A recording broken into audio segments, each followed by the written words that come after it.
दी छोड़ सतगुरु रामपाल जी महाराज जी की जय हो।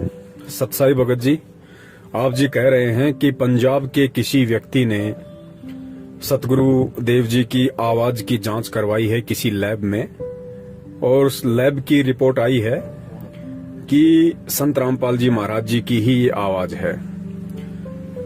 देखिए भगत जी, इस भक्ति मार्ग को और सतगुरु को जानने के दो तरीके हैं।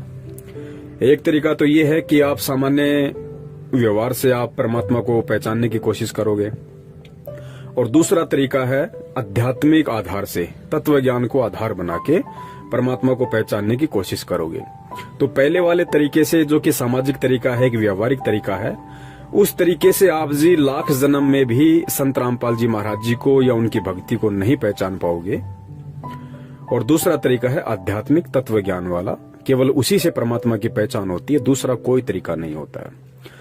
आप बेंगलोर की जिस लैब की चर्चा कर रहे हैं कि वहां से रिपोर्ट आई है कि हिसार जेल से जो ऑडियो आई है और जो संत रामपाल जी महाराज जी के सत्संगों वाली आवाज है, दोनों एक ही हैं। भगत जी, इस भक्ति मार्ग में हर व्यक्ति के अपने अपने विचार होते हैं, अपने अपने मत होते हैं। मत वैसे एक ही चलता है इसमें परमात्मा का, लेकिन जिस व्यक्ति ने जितना इस मार्ग को समझा है उस हिसाब से दास बात कर रहा है कि भक्ति मार्ग पे सतगुरु के सत्संगों को समझने के बाद में हर व्यक्ति के अपने अपने मत होते हैं। क्योंकि परमेश्वर कहते हैं, जिसकी जितनी बुद्धि उतना दे बताए, उसका बुरा मत मानियो अधिक कहां से लाए। और परमात्मा की वाणी भी है कि जेता घट तेता मता, घट घट सोच विचार। तो भगत जी, यहाँ सबके अपने अपने मत हैं, सबके अपने अपने विचार हैं। कोई किसी प्रकार से भी सोच सकता है, किसी की सोच पे कोई भी प्रतिबंध नहीं है। और जिस लैब की आप बात कर रहे हैं भगत जी, ये आप तो बेंगलोर की बात कर रहे हो बड़े भैया, मैं आपको दुनिया की सबसे बड़ी लैब की बात बताता हूँ। जो दुनिया की बड़ी बड़ी लेबोरेटरी हैं, जिन्होंने शोध किए और कई वर्षों के बाद उन वैज्ञानिकों ने उन्हीं लेबोरेटरीज में शोध कर करके, गहन अध्ययन कर करके, दुनिया भर के प्रपंच लगा लगा के उन्होंने ये निष्कर्ष निकाल दिया और पाठ्यक्रम की पुस्तकों में लिख दिया कि इंसान की उत्पत्ति बंदर से हुई है। क्या कहा उन लेबोरेटरीज ने? कि इंसान की उत्पत्ति बंदर से हुई है। अब आप बताइए बड़े भैया, एक तरफ तत्व ज्ञान कहता है, अध्यात्म कहता है कि इंसान एक अलग योनि है और बंदर एक अलग योनि है, और ये आपकी लेबोरेटरी, आपके वैज्ञानिक कह रहे हैं कि इंसान की उत्पत्ति बंदरों से हुई है। और फिर आप कहते हो कि बेंगलोर की लेबोरेटरी ने साबित कर दिया कि हिसार जेल से आने वाली ऑडियो और संत रामपाल जी महाराज जी के सत्संग दोनों सेम है। अब इससे ज्यादा मैं कुछ नहीं बोलूंगा भगत जी। अब आप स्वयं निर्णय कर लेना कि परमात्मा को पहचानने के लिए और सतगुरु को पहचानने के लिए, सतगुरु को पहचानने का मतलब ये नहीं है कि भाई मेरा गुरु 6.5 फीट का है, मेरा गुरु गोरा चिट्टा है, मेरा गुरु ऐसे ऐसे शास्त्र प्रमाणित बातें बताता है, गांव धनाना का है, उनके बाप का नाम नंदलाल जी है, माता जी का नाम इंद्रो देवी है, एक भाई महेंद्र है जो भगोड़ा बन के घूम रहा है। ये सतगुरु को पहचानने का यही फॉर्मूला नहीं होता भगत जी। सतगुरु को पहचानने के लिए तत्व ज्ञान वाली आंखें चाहिए भगत जी। बाहर से तो परमात्मा जनमानुष की तरह, एक साधारण इंसान की तरह, एक आम व्यक्ति की तरह, एक सामान्य संत की तरह लीला कर रहा है। इस लीला में तरीके से लाख जन्म में भी आप उसको नहीं पहचान पाओगे। परमात्मा को पहचानना, सतगुरु को पहचानना केवल उनके ज्ञान को आधार बना के, तत्व ज्ञान को आधार बना के ही पहचाना जा सकता है। और ऊपर से विशेष कृपया उस सतगुरु की भी होनी चाहिए। आपके पास अपने पिछले जन्म जन्मांतरों के शुभ भक्ति कर्म भी साथ में होने चाहिए, और वर्तमान में सतगुरु का आशीर्वाद और वर्तमान की भक्ति, जब तक भगत जी ये तीनों चीजें एक साथ नहीं मिलेंगी, सतगुरु को नहीं पहचान सकते। जानने को तो सारी संगत जानती है कि हमारे गुरुजी संत रामपाल जी महाराज जी हैं, लेकिन आपके गुरुजी हैं कौन? आपके गुरुजी हैं कौन?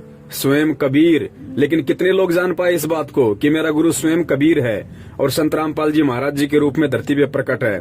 बताइए। अभी कुछ ही दिन पहले की बात है, शायद 2 महीने बीते हैं, सितंबर के महीने में 90% संगत ने उनका जन्मदिन मना दिया। तो बताइए, जानते तो सब थे संत रामपाल जी महाराज जी को, लेकिन पहचाना किसने? पहचाना केवल उन 10% लोगों ने, उन 10% सत्सेवकों ने, जिन्होंने उनका केवल प्रकट दिवस मनाया, जन्मदिन नहीं मनाया।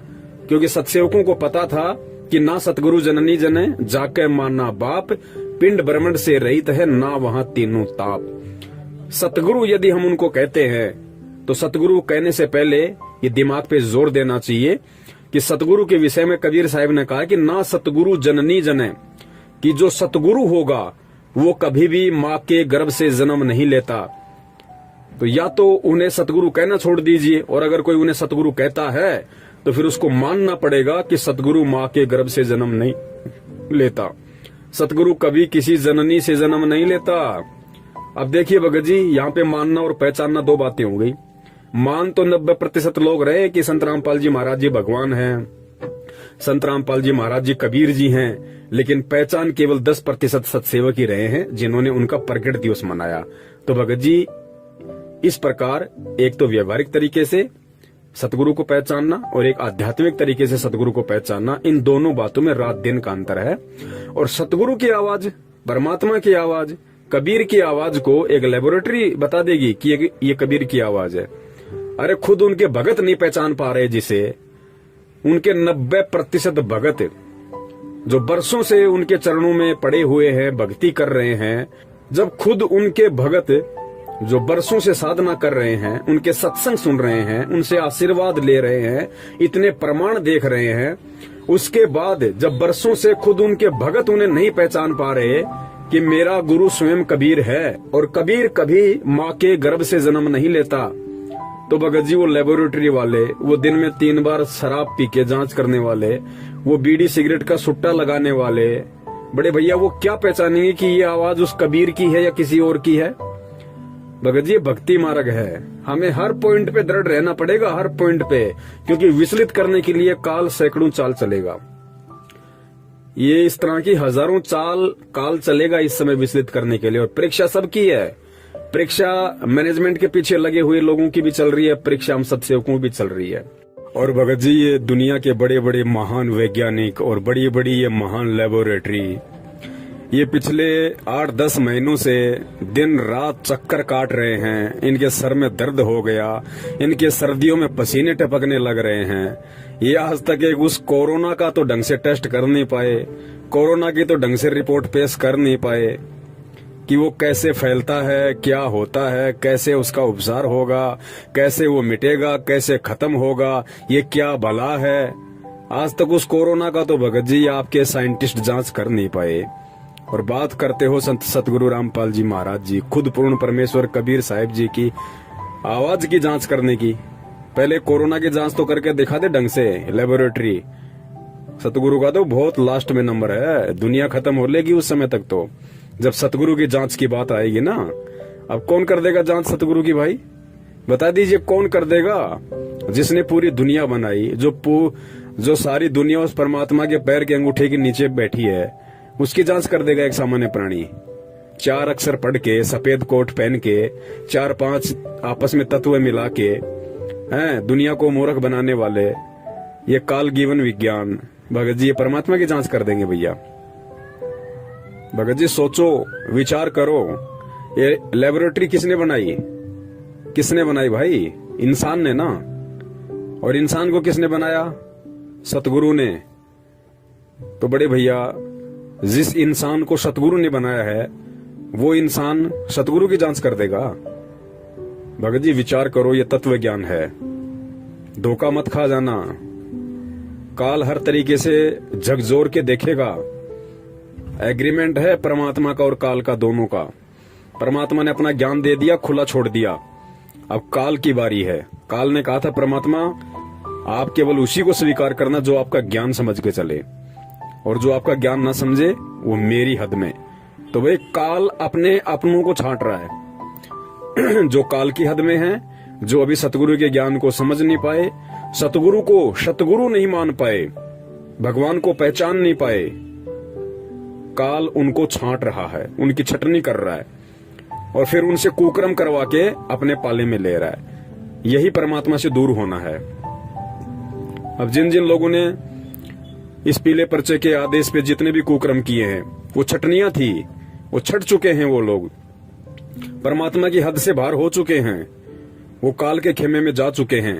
भले ही वो 3 टाइम की आरती करते रहो, भले ही वो मंत्र जाप करते रहो, ये मंत्र जाप, ये आरतियां तो काशी में परीक्षा लेने के बाद 25 साल तक हमने खूब की थी। हो गए पार। तत्व ज्ञान की भक्ति है भगत जी। एडी से चोटी तक पसीना आएगा समझने में कि संत रामपाल जी महाराज कौन है।